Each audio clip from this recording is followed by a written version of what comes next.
Durham City Council has gained 3 new members over the past year, offering new energy and fresh perspectives for our city's leadership.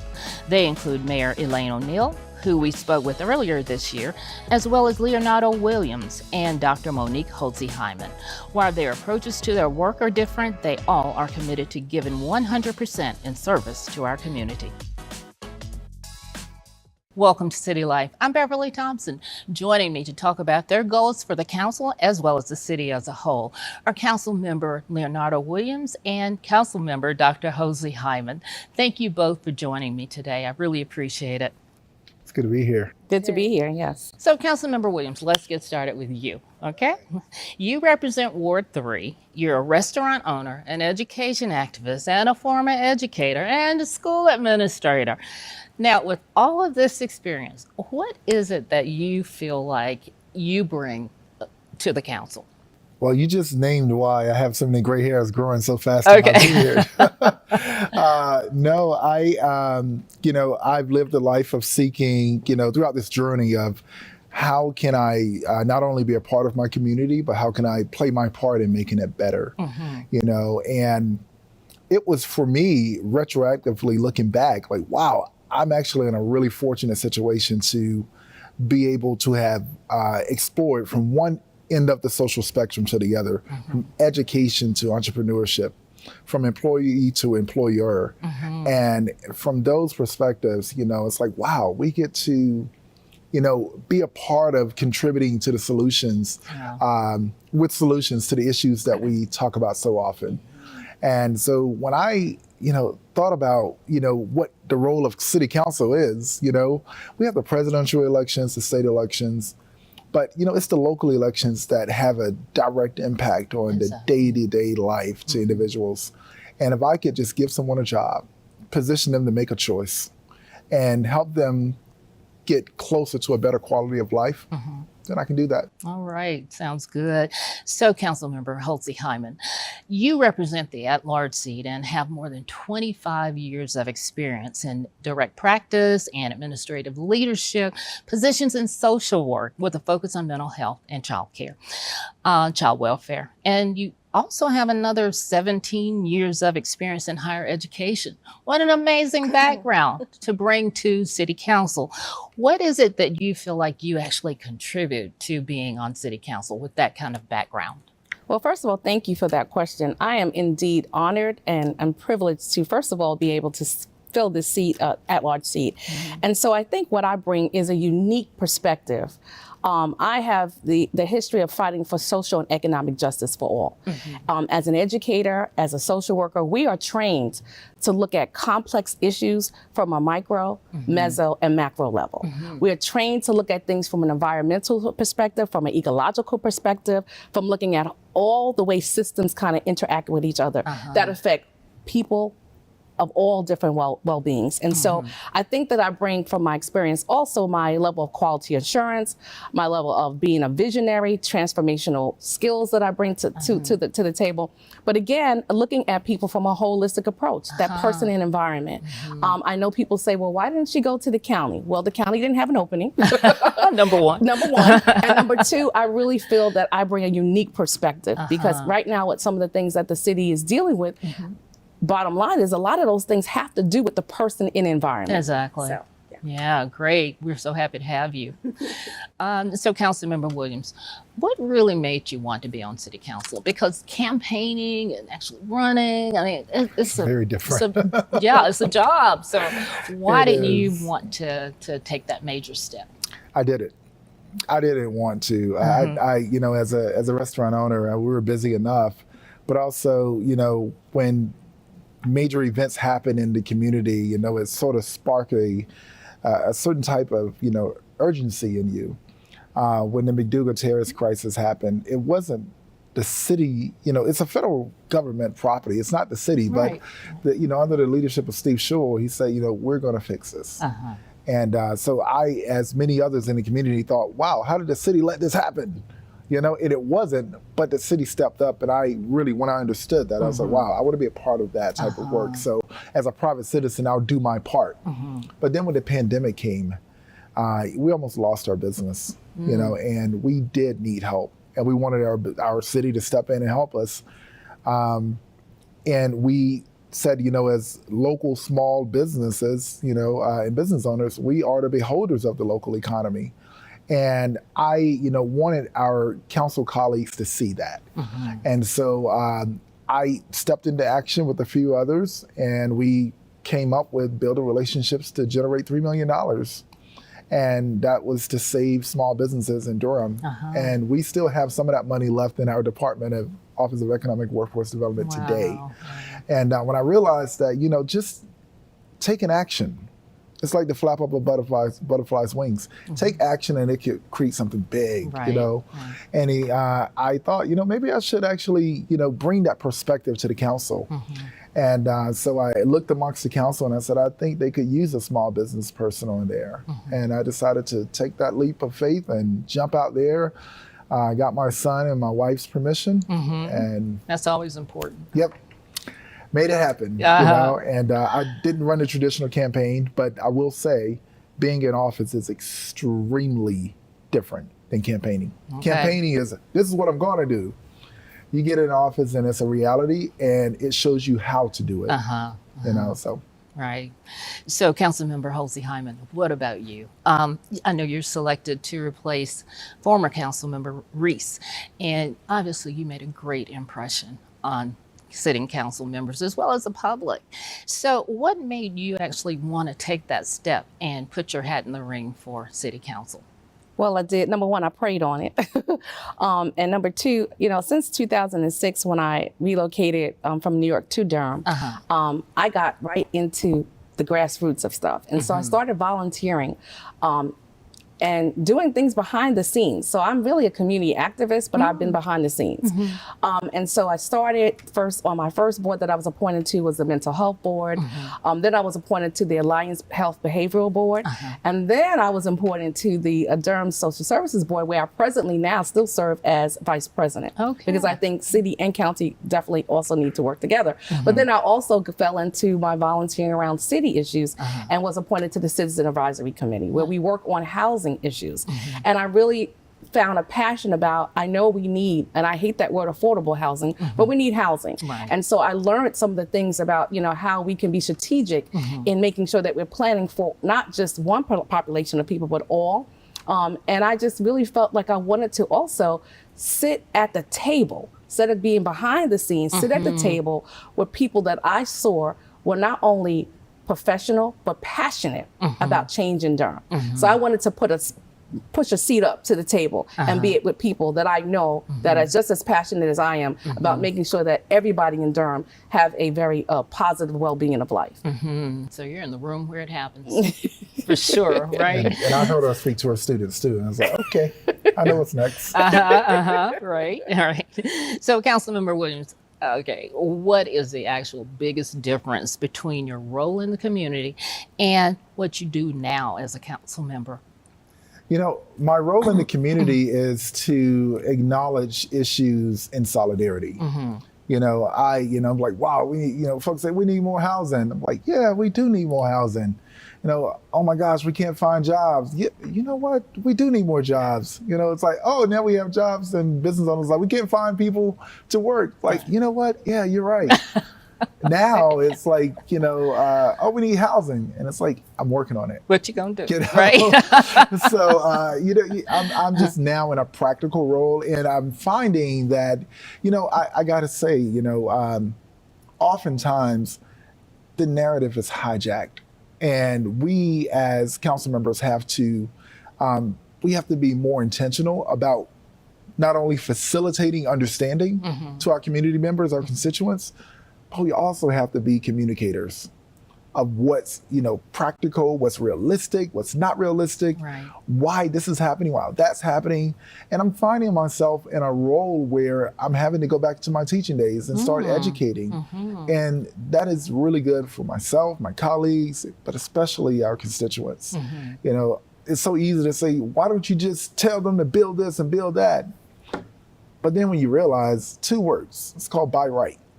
And when it's by right, you want to start negotiating, not demanding. And that's a really hard place to be in, because it's so easy to get your fingers on Twitter and say what we should do and all that stuff. So you just want to communicate and facilitate those conversations. And that is the biggest thing I find myself doing now. Councilmember Holzheim, what has for you been the biggest difference between your role in the community and your service on council? So again, I was behind the scenes doing a lot of volunteering and kind of just boots on the ground work. And I used to say, because I'm a pretty direct person, I used to say, what are they doing? You know, why aren't they making some changes? They know we need housing. They know we have environmental health issues. They know we have all these. And I used to say that. And I used to hold them to a standard of it needs to get done and it needs to get done now. And now as a council member, I am realizing that, you know, government takes time. Yes. You know, I'm realizing that there's policies and procedures that sometimes hinder us from making the decisions that maybe other people in the community may think we need to make. And so the only way I can kind of combat that is, first of all, be able to educate myself, to make informed decisions. I am, you know, I can't keep saying I'm new, but I'm fairly still new, but, you know, I did get appointed in May, but it actually feels like I've been doing this for a while because I kind of hit the ground running. But I really am at a point where I have to find my niche to be able to make the decisions that we know we need to make. And that, for me, is also fighting for different policy changes, you know, definitely. Okay. So, Councilmember Williams, what do you see as the 3 biggest challenges facing Durham right now? And have those changed at all since you've been on council? You know, they have not changed. And one is understanding our role as a government. Understanding our role as a government. We're not an activist organization. We are we're the fundamentals of the society. We're the foundation of the community. So that means that we're responsible for making sure at the most basic level that your trash is picked up, the water comes out of your faucet, and it's treated well. You know, when we have an opportunity to, you know, create more access to housing, you know, we play a role in that. But some folks think that, you know, we do a lot more. We have the power to do a lot more. You know, but so we have to start understanding the role of the government and what it actually does. Secondly, we have to attract economic drivers because we have a lot of things that we complain about. And the way the government operates is anything that is of a complaint or an issue, especially social issues that we need to address, it costs. There's staffing capacity, and we have to pay for that staff's time. There's just human resource, there's human capital, there's resource capital. All of it has a price tag to it, and we have to pay for those things. And the only way we pay for it is generate revenue. We don't have a real convention center downtown. And we can't say, don't build a convention center because we need affordable housing. It has to be a both and. And we have to stop oversimplifying and overgeneralizing like things like affordable housing, you know? And the third thing brings me to that. The oversimplification of government and the policies that we circle around all the time, every single day. It's not that easy. When you say the oversimplification of government, do you mean from the public perspective or from internal operations or? Internally, the government is really complex. You know, externally, you know, just from the public perspective, we do tend to oversimplify things. So we said we need affordable housing. Well, as a councilman, what I think is there's no income, there's low income to fixed income, there's moderate income, there's middle class income, there's high income, and we have to have housing at every level. If not, you know, you think about the fact that we have 8,000 folks moving here a year, but only building 2,500 homes.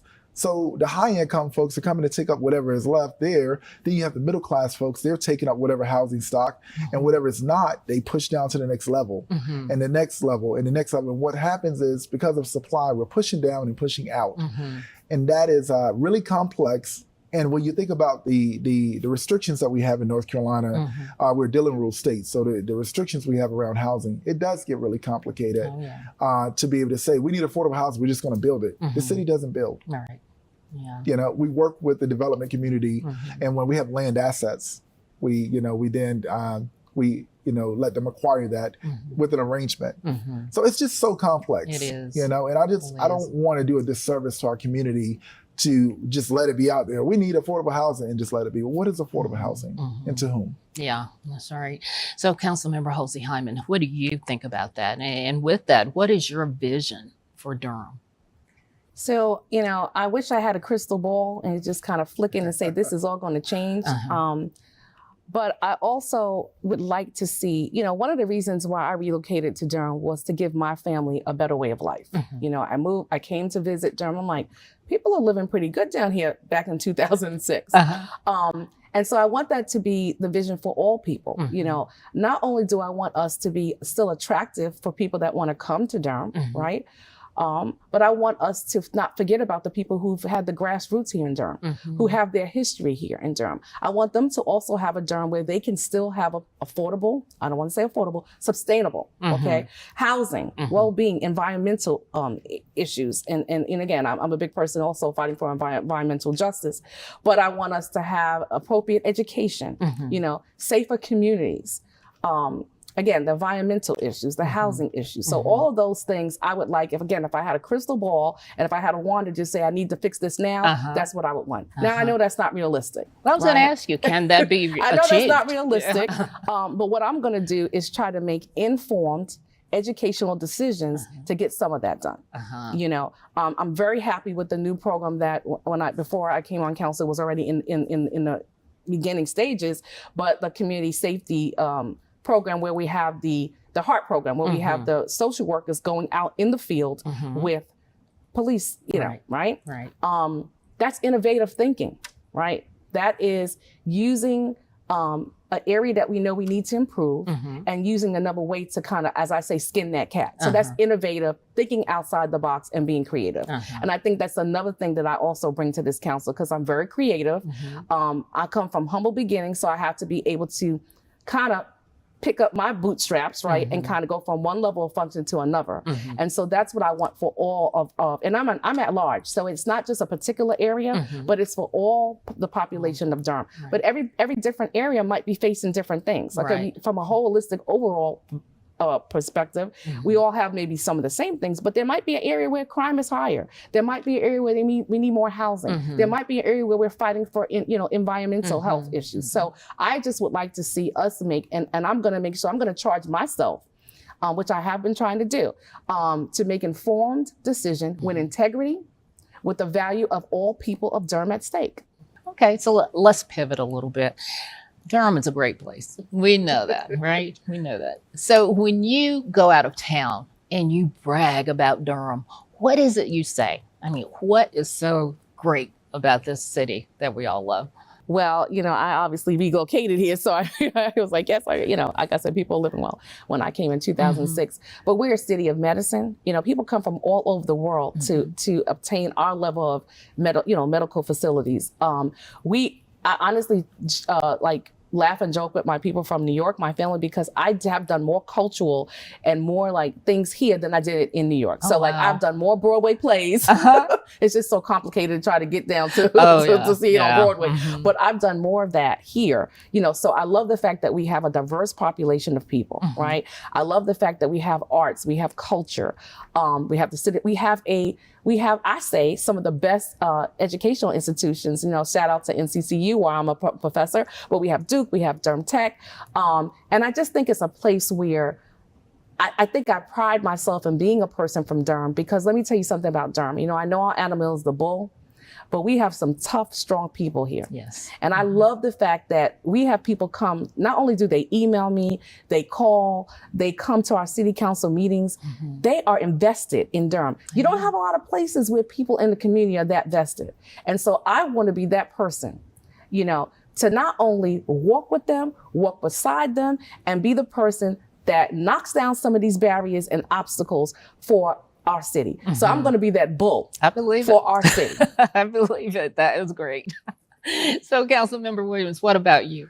Yeah, I am. I brag big time. I'm really competitive, and when I go out of town, which I do travel a lot, I tell people there is no way in the world your city has more access to opportunity than ours. Boom. When you look at, the amount of times that NCCU has been the #1 HBCU in the country, when you look at the fact that Duke University is a world-class institution, when you think about the fact that, Durham Tech, we're building housing, providing free childcare. When you think about the fact that we have so many diverse restaurants here, and this city was great to my wife and I. We opened the nation's first Zimbabwean restaurant. Wow. Where else can you do that? That's right.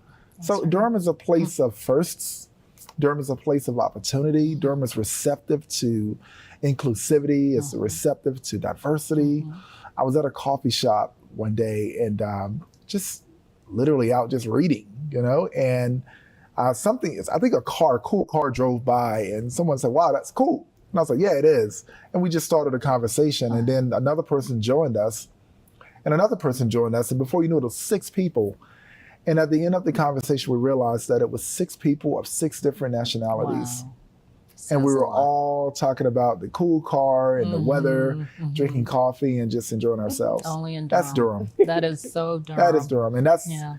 and then when you think about it, it actually is a really cool place to live and raise a family.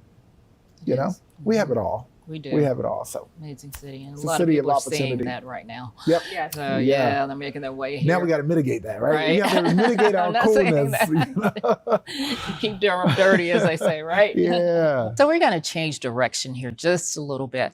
You talked about all of the challenges you have, but you have a job. And certainly being a council member is a almost full-time job. Did you say I almost? don't, well, okay, all right. It is a full-time job. It takes a lot of your time. You have families. Okay. So what in the world do you do to enjoy yourself in Durham? Do you have any hobbies? You want me to go first? Either one? Oh. Well, this is a really funny question because I was at an event the other day and my dean, Dr. Carlton Wilson, who is at Central, said, "Monique, how many meetings do you go to? Do you ever sleep?" And I'm like, "No." But I'm a tough cookie. And so it's really weird because the things that I would say is hobbies, people will say is work. So for example, I love working in the community. So Okay. again, as you know, I'm on the DSS board, vice president. I actually just started at North Carolina Central in our Department of Social Work, a mentoring program. And Wow. it's called TSTM, and it's transforming mentorship through social work. And so we have linked our MSW students and BSW students with alumni who have graduated from our program. Great. I know I'm a product of what mentorship can do. I'm a product of when someone wraps around services, again, from humble beginnings, the South Bronx of New York, never thought I would even be sitting at this table. And so that's important to me. So I find myself mentoring. I find myself, doing things with my sorority. I'm a member of Alpha Kappa Alpha sorority, but I'm also a lifelong learner. You're like, okay, why, Monique? Because I feel like I always tell my students, if you walk in a classroom and the professor says, "I've arrived, I have a PhD, I've learned everything," you need to turn around and walk out that room because that means that they've stopped learning and they've stopped growing. And so for me, I've had the blessing of being just recently a part of Leadership Triangle Regional Fellowship 2022. I'm a Goodman Fellow. And people are like, "Well, when did you find time for that?" Well, I did. And not only did it really empowered me to get more. I was already involved, but going through that program and being a Goodman Fellow, it really empowered me to be able to do more in the community. And I will tell you that I decided to put my name in the hat when I was going through that program. Wow. Yeah. Okay. So, What an inspiration and I are. will tell you, my students, they always bring me ice cream, which I don't need. I'm addicted to the sweet tea down here. They know when they want to get an A what to do. Bring her right. tea. So and I love to shop and, and I love my family and I love traveling. But honestly, a lot of the things that I do for hobbies, people would say, "No, that's work." That's but work. that really gives me fulfillment. That's great. And that's what matters. What matters in the end. What about you, Councilmember Williams? That's a layered question because I have forced hobbies and then I have preferential hobbies. Okay. My forced hobbies is, many people in the community know my wife, Chef Zwaylee Williams. She plays no games, so I have to do the laundry at home. Okay. I have to wash the dishes, and I actually cook at home. And you call those hobbies, right? Okay, all that's why I right. said they're forced hobbies. forced I prefer to go to sleep. But no, Zwaylee is she part of the agreement of running for office was I'm not sure how it worked for other politicians, but you will remain Leo. You will remain humble. You will remain a human. And I appreciate her for that. Only a that's wife. naturally how I am.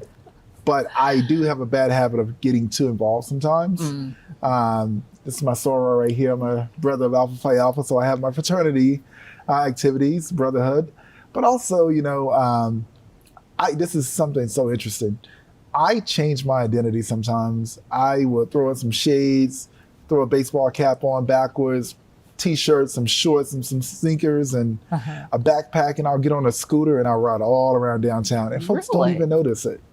Wow. I'm I'm going to be on the lookout now. I get to just, be in the city and enjoy it. Yeah. And folks probably think I'm a college kid or something. Right. And I enjoy, I get to go to the ice cream shop, get a milkshake. And You my son think and I, they we are don't notice. notorious for doing this. So You think they don't notice you. Yeah, They probably, you're pretty tall. Okay. I get away with it most of the time. Otherwise, I am probably driving in the countryside because just going back to my roots, so I'll go up to Bahama or Rougemont and just enjoy the nature. The country. Yeah. Yeah. Wow. It has been a pleasure having both of you. Is there anything either of you would like to add as a closing message about what you see, so great happening in Durham, or about your goals for your time on council? Well, I just want to say thank you to not only Durham and the residents of Durham for allowing me to sit in this at-large seat, but I want to say thank you to the council who saw something in me to say you could be part of our team. I want to make sure that we are continuing to work collaboratively. I've got that social work behind me, so it's like we're going to work together now. We're not going to have any kind of craziness going on. We're going to work together, if nothing else, right? I also love the fact that we have our mayor, Elaine O'Neill, who has a passion for Durham, who is someone who's been, she is Durham. She is. And I am so blessed to be able to walk with her, beside her, and also in the council. They've wrapped their arms around me, and I haven't really had that in a long time, to be quite honest. And so, with all of that education, all of that wrapping their arms around me, I want to make sure, as I said earlier, I'm going to be that bull to knock down these obstacles in Durham. So I have to ask you then, with that, is there any announcement you want to make about your future? Not at this time. I was hoping I was going to break some news here, Not at this time. But I will say that I'm just blessed to be in this seat. A little girl from the South Bronx, from humble beginnings, being able to have the experience of going to schools like Binghamton University, Columbia, getting my doctorate. Amazing. I would have never thought. I grew up in public housing. I grew up on welfare. Right. This is full circle. And so now I am here for the other people who, what I mean? So I'm just blessed that they took a chance in me. And I don't want to be a disappointment, not only for the council, but for our mayor or for our residents in Durham. Councilmember Williams? I'll disclose, we sometimes fight like cats and dogs behind the scenes. No. But that's what makes it so great. It's not, fighting like cats and dogs in a bad way. It's rich debate, and what that tells me is how committed every single person on this council is to the community. And that leads me to say, I want the community to know that every single person on this dais, every single person on this council has their best interests at heart. There is no, we're fortunate to be a council, local politicians that are literally trying to figure out every possible avenue that would produce the best outcome for the community at large. There are no alternative motives. There are no, backdoor deals or anything that, some of the bigger cities deal with. We are dealing with, running a city. We're going from a big town to a small city now, and we're starting to see those big, city and small city issues come before us, and we are trying to figure it out, within the legal confines that we can. And sometimes we try to push the envelope a bit. That's because we care, right? And I want the community to know that. And it's so many folks that are passionate about something that's right there in their, vicinity, whether it's environmental, whether it's educational, whether it's economically. We have to take all of those things into consideration. And it's like a bill collector calling and saying, I'm going to, prosecute you if you don't pay. Watch out for folks that come and try to fearmonger you. Watch out for folks that come and say the city council doesn't care about you. Or watch out for folks that say, the city council can do this, they're just not doing it. And they get folks worked up. That is bad, really bad politics. It's really bad for the community. And I want the community to know at large, we are literally losing sleep because we're trying to find the best outcome. Okay. All right. What an amazing interview with you both. I truly appreciate the time you spent with me today, as well as the public. So you're just, we're blessed to have both of you representing our Thank great you. city. Thank you. Thank you. But that does it for City Life. Don't forget to follow us on social media. Watch us on the Durham Television Network and on YouTube. And you can also listen to our podcast on iTunes. I'm Beverly Thompson. Thank you for joining me to learn more about city life in Durham.